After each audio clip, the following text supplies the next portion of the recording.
Hello and welcome to another geometry lesson by eMath Instruction. My name is Kirk Weiler and today we'll be doing Unit 8, Lesson 4 on solving for missing sides using trigonometry. So today we're really going to get into the meat and bones of trigonometry, right triangle trigonometry, which is really how we can take a right triangle where we know a side length and we know one of the acute angles and we can find any other side length. This is absolutely critical to a wide variety of fields in both math, physics, and engineering. Make sure that you've got your calculator handy. I'm going to be using the TI Inspire today because we are definitely going to need it. Let's get right into it. All right, we've now seen how to use trigonometry on our calculators to find the measure of acute angles in a right triangle if we know side lengths. In this lesson, we'll see how to find missing side lengths if we know the measure of an acute angle and one other side. That's going to be key, obviously. First, a review of what we've already seen. Let's take a look at exercise number 1. Given the right triangle shown, set up a trigonometric ratio involving angle A. Then use it to find the measure of angle A to the nearest degree. Be good about proper use of mathematical notation. Okay, so in this situation what we're going to be doing is using trigonometry to find the measure of an angle given that we have two side lengths on a right triangle. Now the key to all trigonometry, whether you're looking to solve for a missing angle or a missing side, is to key in on the angle that you care about, right? So in this case, what I'm looking to do is solve for angle A. All right, now, once I know the angle that I'm trying to solve for, I'm going to look at the two side lengths I have, all right? And I have to have two. If I only have one, I'm out of luck. Now, what I know is that I know that the 17 is the leg that's adjacent to angle A, and I know that the 22 obviously is the hypotenuse of this right triangle. So which of my three fundamental trig ratios relates the adjacent side to an angle to the hypotenuse? Well, if you don't remember that off the top of your head, that mnemonic, SOHCAHTOA, is awfully handy, right? Remember, what this tells us is that the sine of an angle is the opposite divided by the hypotenuse.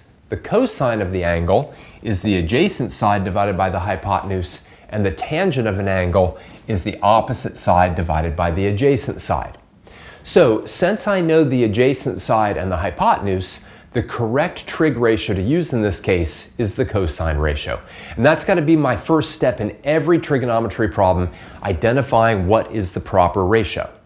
Now, what can I say? I can now say that the cosine of angle A is equal to the side adjacent to it, 17, divided by the hypotenuse, 22.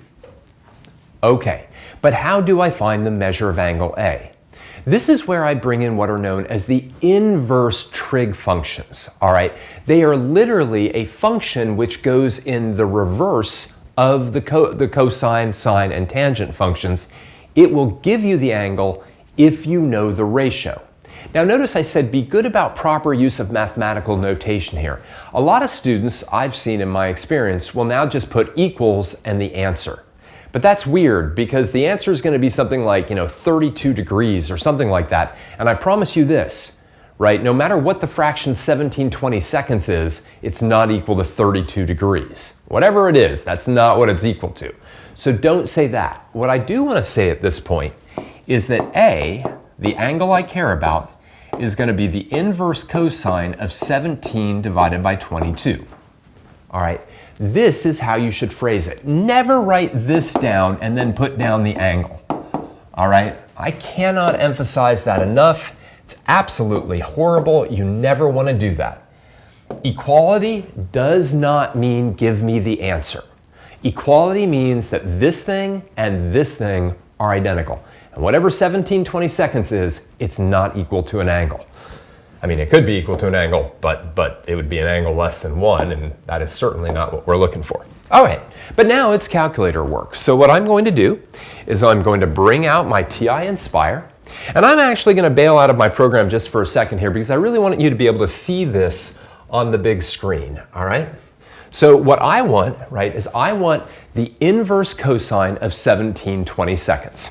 As always, what I care about is my trig button right here. That's going to be very important. And the other thing that's so important, I have a little finger pointing at it right here, is the degree. Your calculator has to be in degree mode, all right? It's got to stay a little DEG up there if you're using the TI Inspire. All right, now I'm going to hit the trig button, and my calculator is going to go crazy, but we kind of like that. All right, so what I'm going to do is I'm now going to go down to the inverse cosine. All of these are the inverse functions down here with those little exponents that say -1. I'm going to hit enter, and I'm just going to put my fraction in. Right, so inverse cosine of 17/22.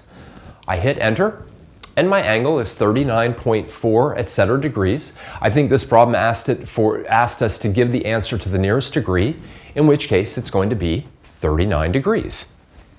All right, let me go back to my handheld only, keep that in front, and let's now put A is 39 degrees.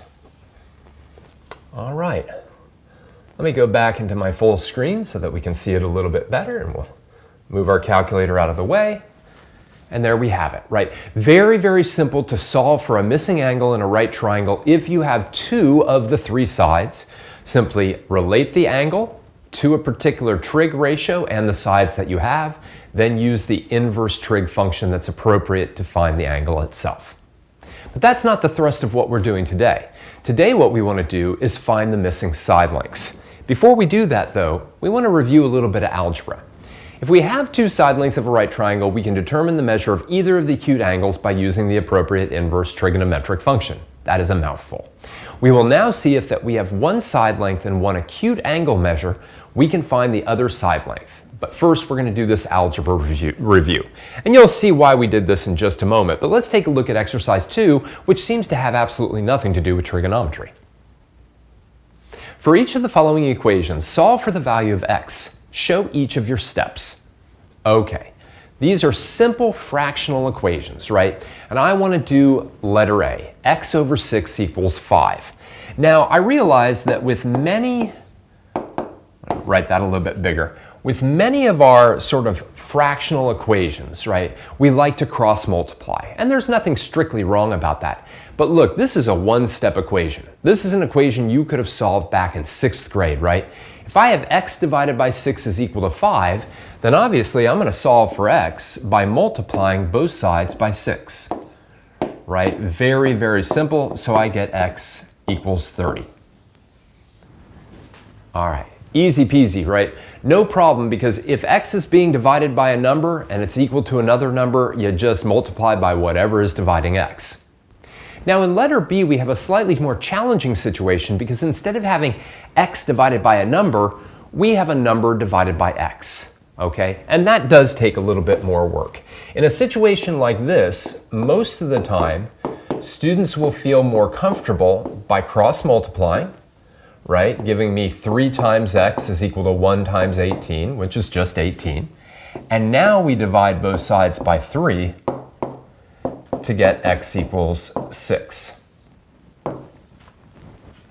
Okay, very, very simple.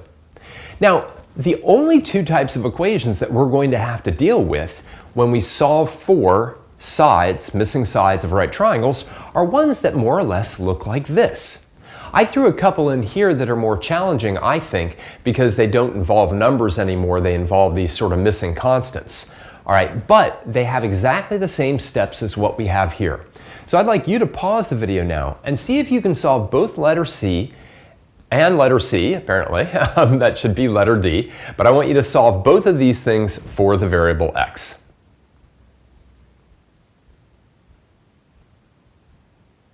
All right, well, let's change that second letter C to a letter D. I just thought letter C needed a little more play today. All right, so in letter C here, the first one, all right, we have exactly the same structure as we had over here, okay? And in fact, it's always permissible to sort of like flip-flop the equality like this. I've got x divided by a is equal to b. I'm just going to multiply both sides by a. Those a's are going to cancel, and I'm going to get x equals b times a, or a times b. It doesn't matter. All right, and for letter D, we've got, again, a very similar structure to this one, in which case, if I want to, I can rewrite this as a divided by x equals b divided by 1, so that I feel maybe a little bit more comfortable with this cross multiplying.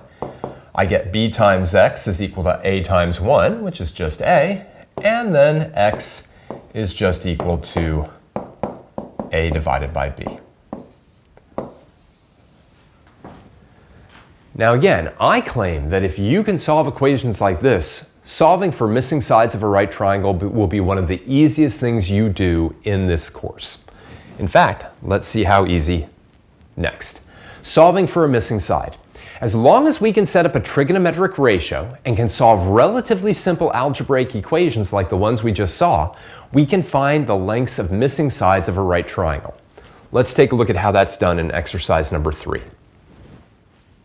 In right triangle MNP shown below, the measure of one acute angle and the measure of one of the sides is given.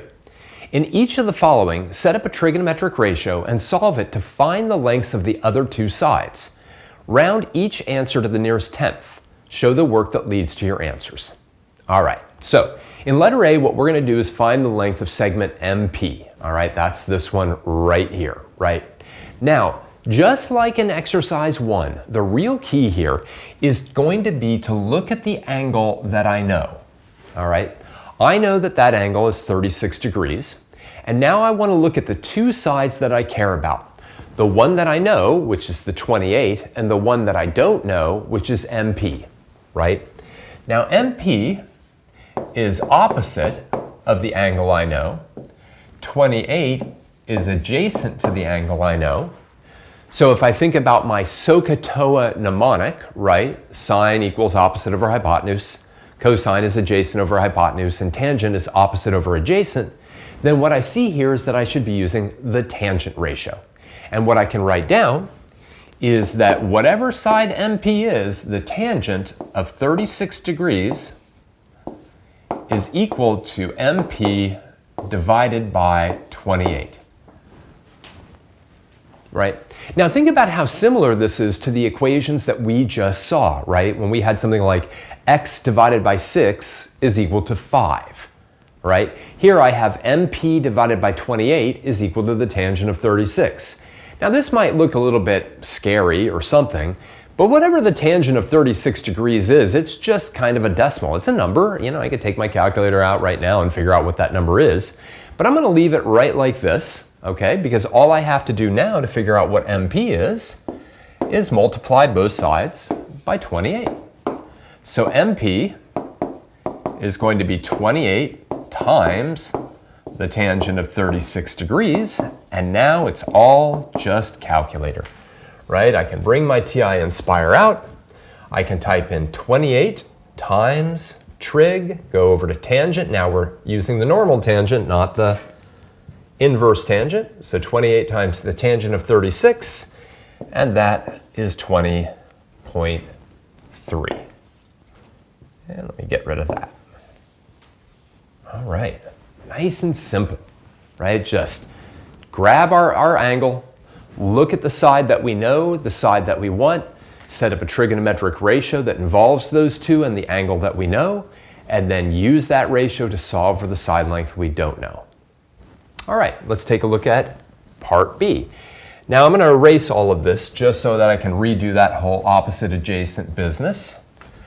All right, and in letter B, we want to know the length of PN. We want to know the hypotenuse of the right triangle. Now, I want to stay away from using MP, my answer right here. I could, in theory, use it, but I would want to use the unrounded version, and that's going to be a pain because I don't even have that on the board anymore. Right? So what I want to continue to do is use the side length that I know to find the side length I don't know. Now again, in this case, it's all about this 36 degrees, and I know that that's adjacent, and I know that that now is the hypotenuse. And if I think about my SOHCAHTOA, right, my mnemonic, to remember which is which, in this situation, I've got my adjacent and my hypotenuse, and that's going to be my cosine. Of course, that's the one that I wrote the messiest here, but I need my cosine ratio. Now in this case, of course, cosine is adjacent over hypotenuse, so my ratio is going to look a little bit different. I'm going to have the cosine, of 36 degrees is equal to 28 divided by Pn. Let me just erase that now. Now this is more similar to those algebraic equations where the thing that I was solving for is in the denominator of my fraction instead of the numerator, okay? These are always a little bit longer than these. They're one step longer. And the reason for that is the same as it was before. I'm going to cross multiply, and I'm going to get, well, let me write it this way. I'm going to get Pn times the cosine of 36 degrees is equal to 28 times 1, which is just 28. Okay, now again, it may look a little bit confusing and scary, but never forget, the cosine of 36, just like the tangent of 36, is a number. I don't know what that number is, it's a messy decimal, but it's a number. So if I've got a number multiplying Pn is equal to 28, then to solve for the length of Pn, I'm just going to divide both sides by that number. And I'm not going to put that number in until I actually type it into my calculator. So I know now that, that Pn, not just P, that would be a point in space, but Pn is 28 divided by the cosine of 36 degrees. Bring my calculator out again. Maybe bring this up a bit. And I've got 28 divided by the cosine of 36 degrees is equal to 34.6. All right, and that's it.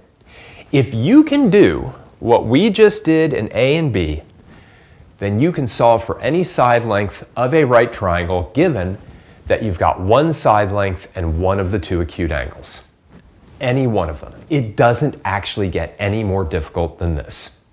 Okay, so let's get some practice in it. All right, using trigonometry to find a missing side length, let's just make sure we understand how to do it. Step 1. Determine and set up a trigonometric ratio that relates the known side length and the known acute angle measure to the missing side length. Step 2. Use algebra and calculator technology to solve for the missing side length. That's it. That's the whole thing, two-step process. So let's get some practice with it. Exercise number 4. For each of the following right triangles, solve for the specified side length to the nearest tenth. Okay, so in letter A, I want to find the length of BC, right? I want to find this side length. So again, what I want to do is I want to hone in on that angle that I know, right? The 24 degrees, right?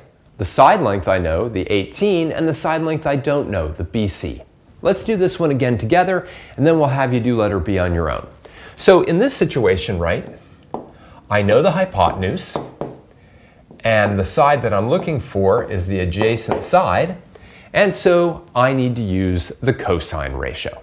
Specifically, what I'm going to do, right, step 1, is I'm going to say the cosine of 24 degrees is equal to the side that's adjacent to it, BC, divided by the hypotenuse, which is 18. Right? And now I need to solve for BC, but that's easy. I'm just going to multiply both sides by 18, right? Those 18s cancel. BC is now 18 times the cosine of 24, which I definitely need my calculator for. Let me just clear out my scratch pad. We'll do 18 times the cosine of 24 degrees, and we get 16.4. Just move that a little bit so that we can see that better. All right, that's it. Now you might be thinking to yourself, Kirk, if I know that that's 24 degrees, I could always just subtract it from 90 to figure out that acute angle and then use the sine ratio instead of the cosine ratio. And by the way, if you were thinking that, that is awesome because it's absolutely true. All right, if you know one of the acute angles in the right triangle, you certainly know the other one. And if for some reason the sine ratio is more of your cup of tea than the cosine ratio, you could definitely fill that angle in and then use the sine ratio instead of the cosine ratio. I don't think that that saves you any time, but it is absolutely true. So let's now take a look at letter B. All right, in letter B, right, we've got our right triangle here, 35-degree angle. We know that SR is equal to 15, and we want to figure out what QR is. Pause the video now and see if you can solve this problem, and at the bare minimum, see if you can set up the trig ratio.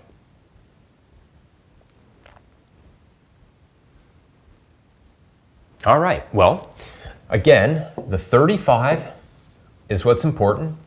The 15 is opposite of the 35. The QR, which we're trying to solve for, is adjacent to the 35. And therefore, the opposite and the adjacent means that we should be using the tangent ratio. Specifically, we should write down that the tangent of 35 degrees is equal to 15 divided by QR. All right. Now again, there are only two types of equations that you're going to have to solve. One's where the thing that you're trying to solve for is in the numerator, like in letter A, and that is literally then one step. You multiply both sides by whatever's in the denominator, and you are done. The other type is where what you're solving for is in the denominator, and that then involves one extra step, in my opinion, because you're going to throw the cross multiplication in here, and you're going to get tangent of 35 degrees times QR is equal to 1 times 15, which is 15, right? So at this point in the other problem, we'd kind of be done. In this problem, we then have to move on and divide both sides by the tangent of 35 degrees, and then use our calculator to figure out the final answer. So let's figure that out. QR is going to be 15 divided by the tan of 35. All right, 15 divided by tangent of 35. And I'm going to get 21.4. All right, so that's it, right? In one case, you simply multiply both sides by a number. That was letter A. In the other case, you have to do the cross multiplication and then a division. But that's pretty simple too. All right, let's keep going. More and more.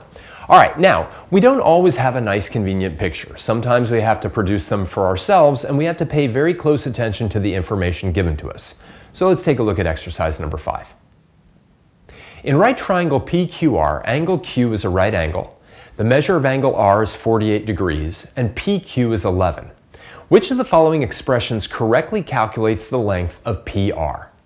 All right, well, what I'd like you to do is pause the video now. I would like you to try to draw a good triangle, good right triangle based on the information given, and then see if you can work through and figure out which of these 4 expressions is the correct one to calculate the length of PR. Pause the video now and take a couple minutes to do that.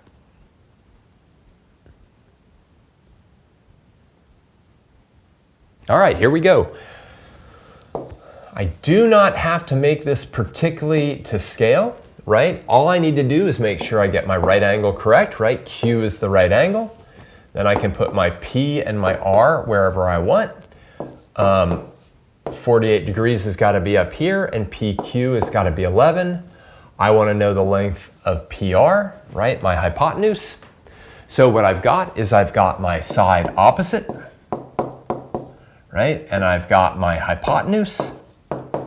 Opposite and hypotenuse leads us to the sine ratio. Specifically now, right, I can say that the sine of 48 degrees is equal to the side opposite divided by the hypotenuse, which is what I care about, right? This is one of those ones where what I'm solving for is in the denominator. Do a little bit of cross multiplication. PR times the sine of 48 degrees is equal to 11. Divide both sides by the sine of 48 degrees. And we have our PR, right? So 11 divided by the sine of 48 degrees is the correct expression. And that happens to be choice 1. All right. Awesome. So sometimes you have a picture and sometimes you don't. Most of the time you do, but sometimes you have to create yourself a good diagram based on information that's given to you. Let's keep working with these. All right, now sometimes we will apply right triangle trigonometry even when it appears that there are no right triangles involved. This is particularly true when isosceles triangles are present in a problem. All right, so if there's a triangle in a problem where two sides are the same length, sometimes right triangle trig can still come into play. Let's take a look at exercise number 6. An isosceles triangle has a base with a length of 26 inches and base angles that measure 64 degrees. Letter A, determine the height of the isosceles triangle to the nearest tenth. All right, great. So first things first, let's get a picture of our isosceles triangle. What I know at this point is that its base has a length of 26 inches and its base angles are 64 degrees each. Now I could use that actually to figure out what my vertex angle is, but I don't need it. You know, what I want to figure out is what my height is, specifically if I drop an altitude, right, then what is the value of h? Well, we can see right away, perhaps, hopefully, where our right triangle trig is coming from. But if you don't see it, what you should definitely do is draw a much better picture than I have here and draw yourself one of those two right triangles, right? The idea here is that an isosceles triangle can always be split into two congruent right triangles. So if I just take the left half of that diagram, now of course this length is no longer 26 inches, it's going to be only 13 inches. We know that that's 64 degrees, and I'm looking for h. All right, now it's time to do a little right triangle trig. Okay, so I, again, hone in on the angle. The h is opposite. The 13 is adjacent, right? I think about my three trig ratios, which one involves opposite and adjacent. That is the tangent ratio, right? So now I can say that the tangent of 64 degrees is equal to the height that I'm looking for divided by 13. This is one of those ones I really like because all I have to do is multiply both sides by 13. That'll cancel. And my height now, whoops, wow. Okay, let's make that a little bit smaller. My height now will be 13 times the tangent of 64 degrees, and that will be 26.7 inches. All right. Excellent. So I'm able to get my height. Let's take a look at letter B. Determine the length of the legs of the isosceles triangle to the nearest tenth. All right, awesome. Pause the video now and see if you can figure that out.